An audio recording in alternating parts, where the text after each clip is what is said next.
Hi, my name is Helmut Flasch, and I'm going to talk about a question I get always asked, and that is, how do I get myself and my practice into the media with news? The key word here is news. Whatever usually you and me think is news is not news to the media.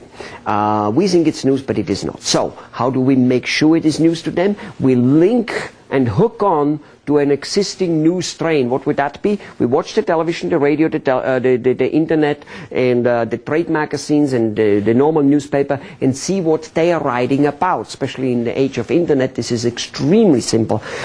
So, for instance, there you might see an article which says, Japanese researcher in the University XYZ found that AIDS will develop much faster from HIV into full-blown AIDS if and when gum disease exists. Now, I can wrap my wits around for that for a podiatrist, chiropractor, cardiologist, dentist, and for all purpose for a layman or anybody who sells vitamins or whatever it is. Now, you find a way to go, yes, you say, Japanese researcher found AIDS and gum disease linked, and here's why, and I totally agree. Or maybe I totally disagree. Disagreement works wonderful in the news. Attacking anybody and everything of just slight magnitude works wonders.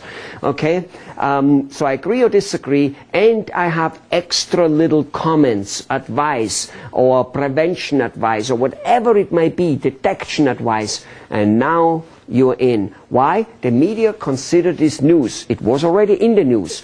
There may not be news to you either. It may not be at all news to you, but here's that little thing. Somebody did the work for you, and you got a hook on it. Just like with marketing, you got a hook on pre-existing marketing trains in order to not to spend your own money on marketing all the time. It's with the actual media, which in itself is hooking onto a pre-existing marketing train. Go and watch my other videos where I will tell you more about it, such as that you got to get also into the news as a jolly good fellow, which is actually a precursor and makes you going into the news as a technical person, clinical person, as I just talked, even easier. But go ahead, you got it all right now. From now it's a little bit of legwork, a little bit of thinking, and one thing I didn't say, sorry, and that is you got to submit dozens of articles a year, dozens, 2 dozen minimally. Okay, that's a couple of times a month. How many will you get accepted? I don't know, 4, 5, 6, 10 maybe. You're gonna get rejected a lot, so you gotta keep doing it, because the media is, well, they're funky. We don't know what they're doing. You got to submit them, all right? So, you got the 2 most important secrets for the news. Go for it. Go for it.